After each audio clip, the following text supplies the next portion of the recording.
हमारे कर्म काटने के लिए ही हमको दुख दिए जाते हैं। दुख का कारण तो हमारे अपने ही कर्म हैं, जिनको हमें भुगतना ही है।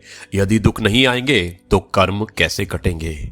एक छोटे बच्चे को उसकी माता साबुन से मलमल कर नहलाती है, जिससे बच्चा रोता है, परंतु उसकी माता को उसके रोने की कुछ भी परवाह नहीं है।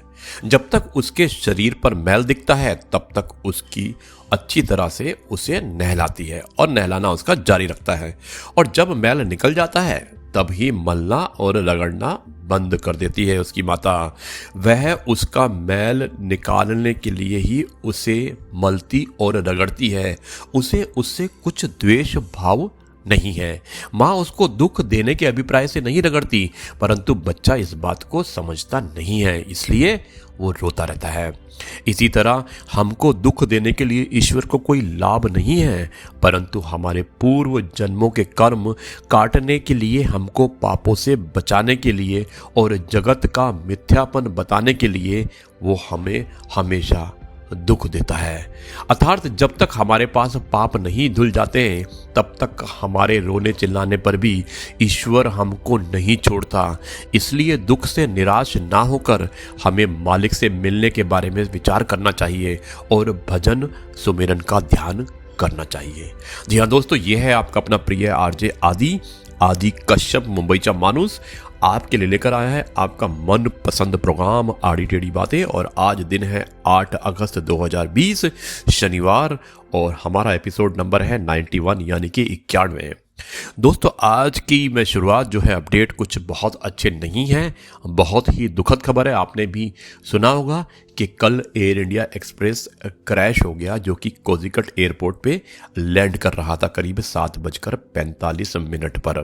दोस्तों, ये एयर इंडिया एक्सप्रेस दुबई से इसने उड़ान भरी थी, जो कि वंदे भारत मिशन के तहत कुछ हमारे एनआरआई भाइयों बहनों को लेकर आ रहा था दुबई से। और लैंडिंग की उसने कोशिश की कोझिकोड एयरपोर्ट पे। 2 बार उसने कोशिश की लेकिन लैंड नहीं कर पाया, और तीसरी बार जब उसने लैंड किया तो थोड़ा आगे चलकर वो फिसल गया, और उसके बाद आधा हिस्सा उसका खाड़ी में गिर गया और आधा हिस्सा ऊपर रह गया।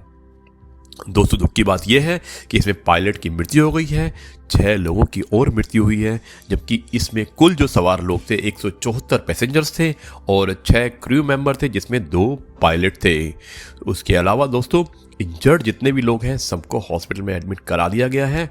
और अच्छी बात यह रही कि हवाई जहाज में आग नहीं लगी, क्योंकि अगर आग लगती तो बहुत बड़ी दुर्घटना हो सकती थी। दोस्तों, दुर्घटना का कारण बताया जाता है कि हैवी रेन्स थी, पूरे भारतवर्ष में बहुत रेन हो रही है, और ये एक कारण बताया गया है। एनडीआरएफ की टीम पूरे रेस्क्यू ऑपरेशन में लगी हुई है और सभी को सुरक्षित निकालकर अस्पताल में पहुंचाया जा रहा है। दोस्तों, ये एक बहुत ही दुख की बात है। अब दूसरी बात मैं जो बताने वाला हूँ वो भी कुछ इस तरह से है। अभी आपने सुशांत सिंह राजपूत का सुना, आपने समीर का सुना, और अब मैं आपको बताने वाला हूँ कि एक और भोजपुरी अभिनेत्री जिसका नाम अनुपमा पाठक है, उसने भी सुसाइड करने से पहले यानी आत्महत्या से पहले अपने फेसबुक लाइव पर एक दिन पहले उसने कुछ कहा था। तो मैं बताना चाहता हूं कि उन्होंने क्या कहा था। दोस्तों, ये है भोजपुरी की अभिनेत्री अनुपमा पाठक, जो दहिसर स्थित अपने आवास पर जिसने कथित रूप से आत्महत्या कर ली। 40 वर्षीय अभिनेत्री ने कथित तौर पर 2 अगस्त को आत्महत्या कर ली थी। अपनी मृत्यु से एक दिन पहले वो फेसबुक पर लाइव आई थी दोस्तों, जहां उन्होंने अपने साथ हुए धोखे के बारे में बताया था, और उन्होंने कहा था कि वो अब किसी पर भी भरोसा नहीं कर सकती हैं। दोस्तों, उन्होंने फेसबुक लाइव में ये भी कहा कि यदि आप किसी को अपनी समस्या बताते हैं कि आप जान देने के बारे में सोच रहे हैं, तो कोई भी आदमी, चाहे वो कितना भी अच्छा दोस्त क्यों ना हो, वो आपसे दूर रहने को कहेगा, ताकि आपके मरने के बाद वो मुसीबत पे ना पड़ जाए, और साथ ही वो आपका दूसरों के सामने अनादर करेगा और मजाक उड़ाएगा। इसलिए कभी भी अपनी समस्याओं को किसी के साथ साझा ना करें और कभी किसी को अपना दोस्त ना समझे। दोस्तों, ये कहा था अभिनेत्री ने, जो भोजपुरी की अभिनेत्री अनुपमा पाठक थी, और उस कहने के बाद अगले दिन उन्होंने आत्महत्या कर ली। तो ये बहुत ही दुख की बात है दोस्तों, और हम चाहते हैं कि इस तरह से आत्महत्याएं रुकें, और मानवता के नाते शायद हमें हमेशा एक दूसरे को सुनना चाहिए और जितनी हो सके उनकी हमें हेल्प करनी चाहिए। दोस्तों, मैं अब आपको एक छोटा सा क्लिप दिखा रहा हूँ। एक ईरानियन फिल्म है जिसका नाम है द फिश एंड आई। करीब ये 1 मिनट 29 सेकंड की एक फिल्म है जो मैं आपको दिखाना चाहता हूँ अपने इस वार्तालाप के बाद। और इसमें एक बड़ी अच्छी मार्मिक सी कहानी है जिसमें एक ब्लाइंड व्यक्ति है, यानी कि अंधा व्यक्ति है, और उसमें दिखाया है कि किस तरह से उसकी बॉन्डिंग है, किस तरह से कंसर्न है, और किस तरह से वो जानवर से यानी कि फिश से प्यार करता है और किस तरह से उसको बचाने की कोशिश करता है। तो देखिए दोस्तों, एक छोटी सी क्लिप और इसके बाद फिर हम मिलते हैं।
दोस्तों, एक बार फिर ये है आपका अपना प्रिय आरजे आदि कश्यप, मुंबई से मानुस, और आपके लिए लेकर आया है आड़ी टेढ़ी बातें। आज है 8 अगस्त 2020 शनिवार का दिन, और मैं अब आपको इस कार्यक्रम में कुछ और आगे लेकर चलता हूँ।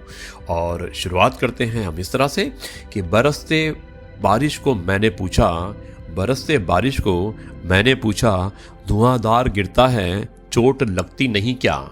और बारिश ने सुंदर जवाब दिया, सीधा माँ की गोद में गिरता हूँ दोस्त, दर्द का सवाल ही पैदा नहीं होता। कागज के टुकड़े करना सरल है, कपड़े के टुकड़े करना थोड़ा कठिन है, लोहे के टुकड़े करना काफ़ी कठिन है, लेकिन सबसे ज़्यादा कठिन है कुछ है तो वो ये है कि हमारे अंदर स्थित अहम के टुकड़े करना, यानी कि हमारे अंदर जो अहम है उसके टुकड़े करना बहुत ही ज़्यादा कठिन है।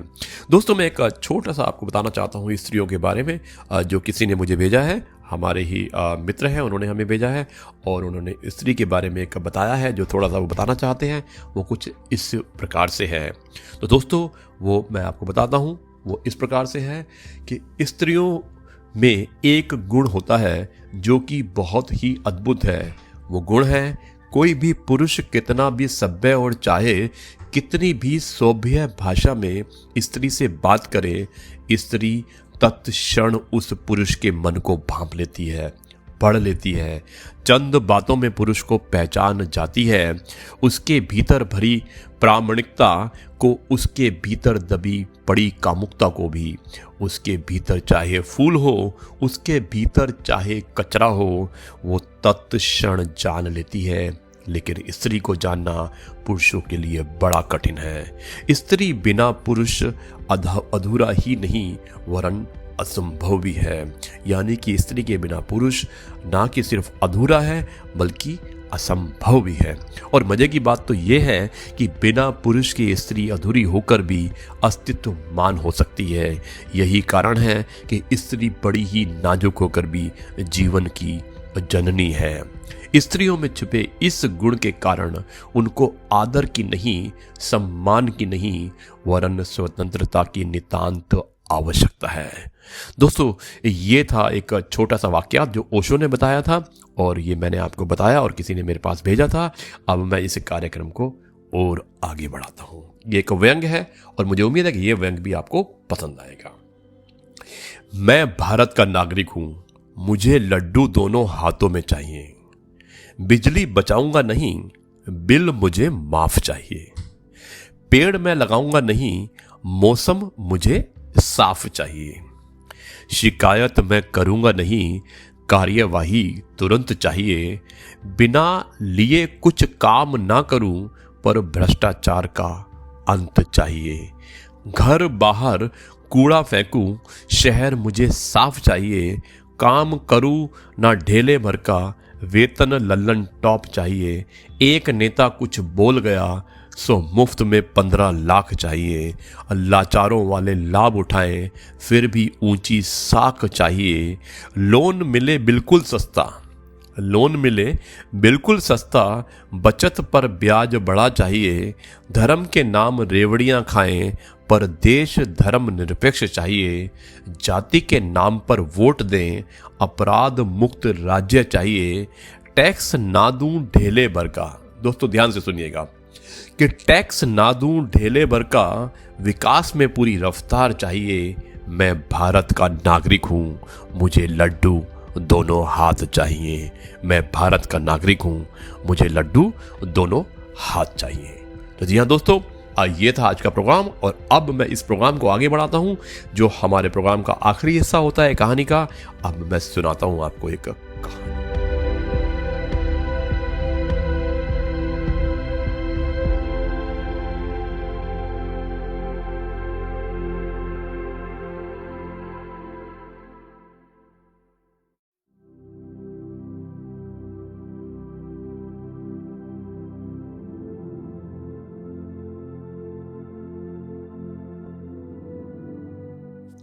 तो दोस्तों, ये है आदि कश्यप यानी कि आरजे आदि और मुंबईचा मानुस आपके लिए लेकर आया है आधी टेढ़ी बातें। और हमारे प्रोग्राम का आखिरी जो पड़ाव होता है वो कहानी के रूप में होता है। और अब मैं सुनाता हूं आपको एक छोटी कहानी और मुझे उम्मीद है कि ये कहानी भी आपको पसंद आएगी। एक गरीब एक दिन एक सिख के पास अपनी जमीन बेचने गया और बोला, सरदार जी मेरी 2 एकड़ की जमीन आप अपने पास रख लो। सिख बोला, क्या कीमत है? गरीब बोला, 50,000 रुपये।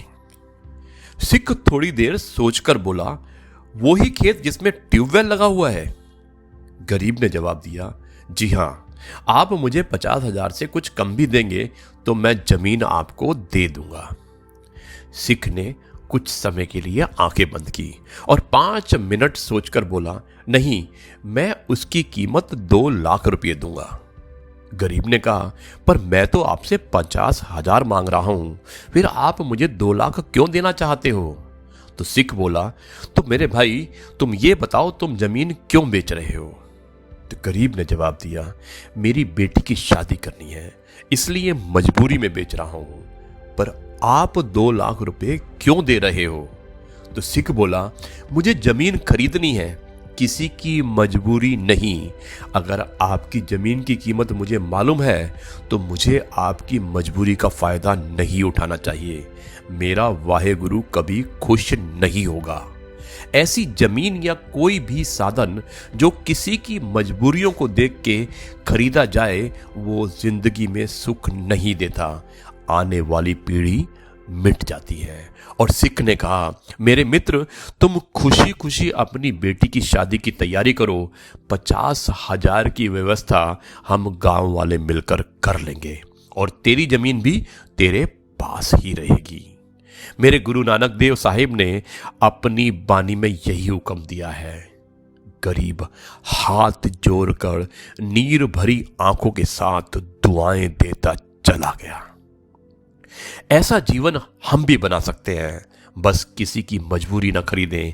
किसी के दर्द मजबूरी को समझकर सहयोग करना ही सच्चा तीर्थ है, एक यज्ञ है, सच्चा कर्म और बंदगी है। तो दोस्तों, ये कहानी आपको कैसी लगी आप मुझे ज़रूर बताइएगा। और अब मैं इसके कार्यक्रम को यहीं पर समाप्त करता हूँ, और समाप्त करने से पहले कहता हूँ कि दोनों तरफ की आजमाता है, दोनों तरफ से आजमाता है, देकर भी और लेकर भी, दोनों परिस्थिति में संयम रखे वही सफल है। इस दुनिया में कोई भी व्यक्ति ऐसा नहीं है जो सर्वगुण संपन्न है। हर किसी व्यक्ति में कुछ ना कुछ कमियां हैं, बस अपनी कमियों को दूर करने की कोशिश करें, बाकी सब ईश्वर पर छोड़ दें। तो दोस्तों, ये है आपका अपना प्रिय आरजे आदि कश्यप मुंबईचा मानुस, और आपके लिए लेकर आया था आपका मनपसंद प्रोग्राम आड़ी टेढ़ी बातें। 8 अगस्त 2020 सैटरडे का दिन, और मैं अब ये समय यहीं पर समाप्त करता हूं, और कल आपसे फिर मुलाकात करूंगा। कल यानी कि 9 अगस्त 2020 रविवार के दिन आपसे फिर मुलाकात करूंगा एक नए अपडेट के साथ, नई कविता के साथ, नए किस्से के साथ, नई कहानी के साथ, और एक नई सोच के साथ। तब तक के लिए लेता हूं मैं आपसे अलविदा, और आपसे कहता हूं नमस्कार, गुड बाय, जय हिंद, जय भारत और वंदे मातरम।